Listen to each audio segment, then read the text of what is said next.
My name is Sophia. I've been married for 10 years to my husband, who I've known since we were students.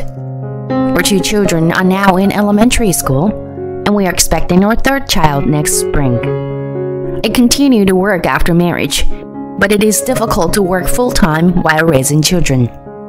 I talked to my boss about it, and now I'm working shorter hours. I will take time off when I give birth next spring.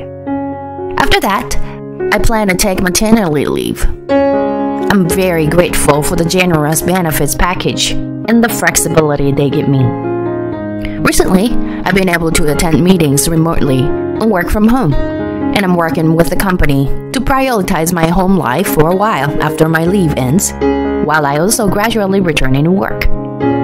They've been very good to me, and I'm trying not to lose my work sense so that I can contribute to the company again once I've settled down with childcare. Of course, I don't want to neglect not only my work, but also my home.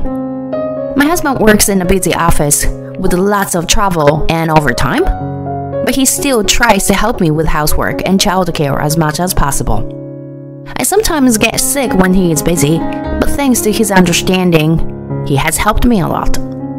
And next year, I will start living with my mother-in-law. She lives alone in a small apartment now. My father-in-law got sick and was hospitalized soon after my husband and I got married, and he eventually passed away. At that time, we talked about moving in with my mother-in-law, but my mother-in-law was more reserved about it, so we stopped talking about it.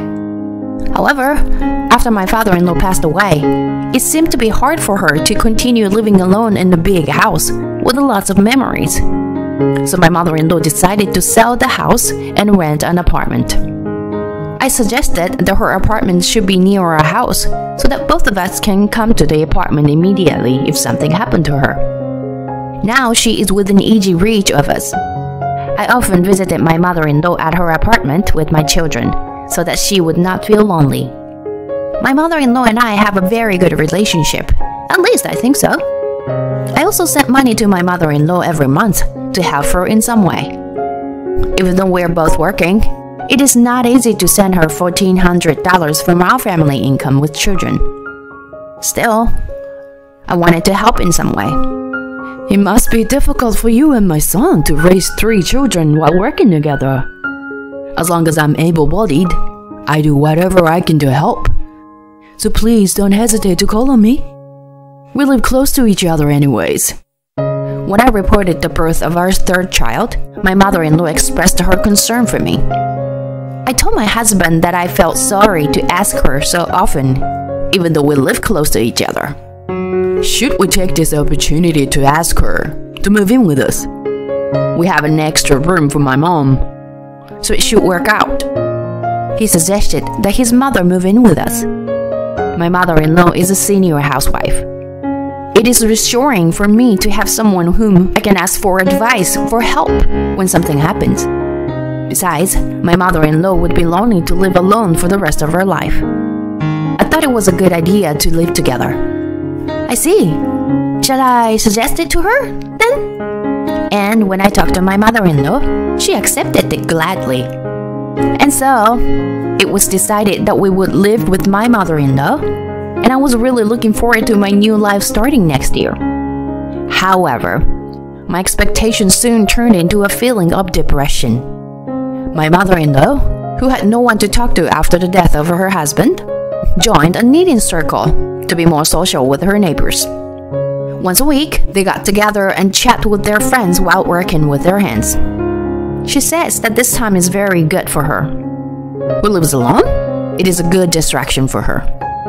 She laughed and said that she was less depressed now that she had someone to talk to. I thought it was very good that my mother-in-law had friends around her with whom she could talk to.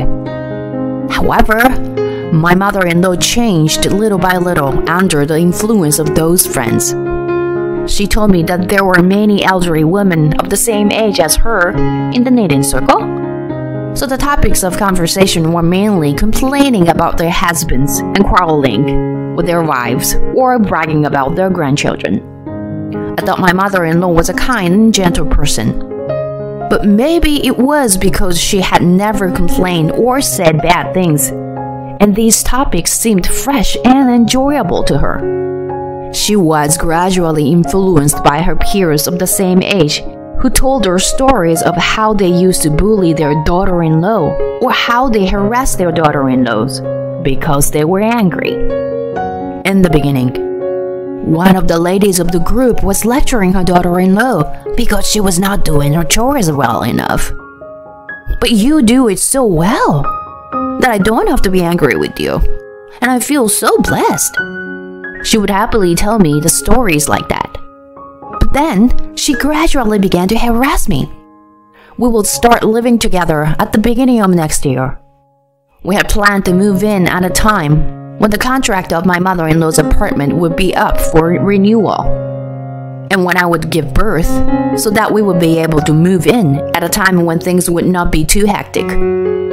Recently, however, my mother-in-law has been frequently visiting our house even before we moved in together, under the guise of helping out at home. In reality, she didn't help me with anything, but just watched me like a Delvish instructor and gave me a hard time for doing housework. That's no good. Weren't you told to drain the dishes before putting them in the basket? You've been a housewife for 10 years. You should be able to do that. Excuse me. We don't know if Emma is allergic to shrimp yet, so you can't just casually feed her shrimp. What if she's allergic to shrimp? Hey, Sophia. She started nagging me about housework, childcare, and all sorts of things. One day, while I was vacuuming, my mother-in-law came to my house. Recently, she would just let herself in without knocking or ringing the doorbell. She came into the living room that day without saying a word, sat down on a sofa, and started looking at old photo albums. I knew it was the right time to clean the house because my children were visiting their friend's house. The album in my mother-in-law's hand was something I didn't recognize much. I didn't care too much about it, thinking that she was looking at me and my husband's childhood albums in the back of the bookshelf. It was hard to clean when she sits on the sofa forever. To tell the truth, I felt uncomfortable that my mother-in-law was just sitting there. But she didn't care and continued to turn the pages of the album leisurely. I was getting a little annoyed with her, who didn't care about me who was cleaning. It was at that time my mother-in-law looked at the photo in the album and at me, and then she smiled wickedly and said, "Sophia, you look like your mother. You looked cute when you were a child, but now you look just like your mother in the picture. Tired and ugly." Tired and ugly. Those words hit me hard. I have 2 elementary school children, another precious life in my belly. I have to go to work for a little while longer before I have to take maternity leave. And even then, I am doing housework on my days off and doing the best I can in my own way. And she calls me tired, worn out, and ugly. It was a terrible insult to speak ill of not only me, but also my mother. I've reached the end of my patience. Okay, I understand what you're trying to say. I'd like to have a word with you sometime, I said to my mother-in-law in a low voice with a sharp edge to it. My mother-in-law flinched for a moment, but still maintained her posture, so as not to show any sign of agitation. "What is it? What do you want to talk about?" She responded as if it was nothing. She was the one who said the worst things to me, but she didn't seem to care and didn't want to apologize. I was disappointed in such a mother-in-law from the bottom of my heart. I can't take it anymore. But I felt that what will happen from now on is not only my mother-in-law and I's problem. Let's have a proper discussion about the future with my husband. I put on my best smile as much as I could. I guess my smile scared her. My mother-in-law kept silent and her face was drawn. The next Sunday, when my husband was home, I asked my mother-in-law to visit our house. I told my husband my intention beforehand. My husband also had his own opinion about my mother-in-law's recent situation, and he was indignant with me when he heard my story. I told him that if it was too much for him to say, I would say it directly to her. My resolve was unshakable now. My mother-in-law opened the door and came into the living room. She looked like the kind and gentle mother-in-law I had known for a long time. But I know that her heart was already changed completely. This talk might get long, but I'm going to get straight to the point. The plans of living together next year are cancelled. Also, I will no longer be sending you the $1,400 a month that I have been sending you for the past several years. This is our consensus, I said to my mother-in-law in no uncertain terms. What? What do you mean? We didn't talk about that, did we? My mother-in-law's eyes widened in surprise. I could see her body was shaking. She must have been upset. Of course she is. I know well enough that I am saying very terrible things to her. But I had already gone beyond the limit of my patience. I looked at husband, and he quietly opened his mouth. Mom, Sophia told me what you did. From what I've heard, what you've done to her is too much. I told her that I thought you could support Sophia. That's why I asked you to move in with us. She's gonna have another baby, and she's going through a lot. And I'm not going to be able to support her all by myself. That's why I thought it would be reassuring to have you by our side. Of course, I'm also worried about leaving you alone. So I thought it would be good for us to live together when you think about your old age. And yet, lately you've been badgering Sophia and saying horrible things about her. I can't live with someone like that. Even if it's my own mother who raised me since I was a child. He looked straight at his mother and said this. Are you going to abandon your mother? You're going to abandon your old mother like this? I thought her words were very terrible.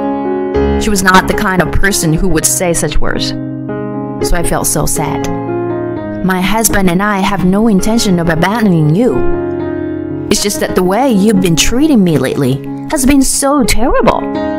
I just wanted you to understand that I can't live with you anymore if you treat me like this. And I don't even want to send you money. $1,400 a month is not an easy amount to come up with, you know? Even so, we have been doing everything we can to make sure that you would never have to worry about money. I just felt sad that our feelings were trampled on. I prayed that my words would reach my mother-in-law, but my prayer did not reach her. Sophia, I thought you were a wonderful wife. I was listening to my friends in a knitting circle say all kinds of nasty things about their own daughter-in-laws, and I was thinking that you were a very nice young lady, and I'm very blessed to have you. But I guess I was wrong. You're just as bad as all the other wives. You can't do the housework. You can't take care of the children. And you're not at all attentive to your parents. I'm deeply disappointed in you, Sophia. Joshua, you should leave your wife like this. I can ask my friends in my knitting circle to introduce you to a better young lady and start over. You'll be happier that way. My husband and I looked at each other in surprise at the outrageous story my mother-in-law had just told us. And then his face turned into a horribly angry expression. Mom, I thought you would understand if I told you. But no matter what I say, you don't understand me anymore. I'm the one who's heartbroken for you, Mom. I have nothing more to say to you. I'm gonna ask you to leave. So don't ever show your face in front of us again. I don't want you to do anything that would interfere with our happy life together. At least until you understand the meaning of these words. I won't live with you. And I won't send you any more money. I want you to think long and hard about the implications of our decision. When he said this, he kicked my mother-in-law out of the house. I had never seen him so angry. She was yelling something at the door, but when we didn't respond at all, she gave up and left. We never saw her again. Soon after, I went on maternity leave and gave birth to my third child. My husband helped me with housework and childcare in his spare time from work, so I didn't have to feel the emotional burden. While I was on maternity leave, my mother, who lives far away, came to see me several times. I was glad that my children called her grandma and missed her. To me and my husband, my mother-in-law is no longer our family, but to my children, she's still a kind mother. My mother-in-law no longer visits our house at all, so my child asked, "Why doesn't Grandma come over anymore?" They were wondering. I can't tell the children the real reason. If I do, it will be when they're older. But my mother is also a grandmother. She used to refrain from visiting us because of the distance and my mother-in-law's presence. But from now on, I hope she'll be able to come and go without any worries. I also thought I would visit my parents' house more often with my children. Relationships are a strange thing. No matter how well you think things are going, the slightest misunderstanding can destroy the relationship in a blink of an eye. Like my mother-in-law, it can be difficult to continue a relationship with a person who changes at the slightest opportunity. That's why I am so grateful to my husband, my children, my parents, my family, also my friends and acquaintances around me. I try to treat everyone with love and respect. Because we are human beings. Sometimes we have trouble communicating with others and we may be misunderstood. But if we care about others, we can resolve misunderstandings and restore relationships. I will cherish my relationships with people. And for now, I will work together with my husband to raise the precious children we have. I promised myself that I would teach my children to cherish the people you have and be grateful for the connections you make.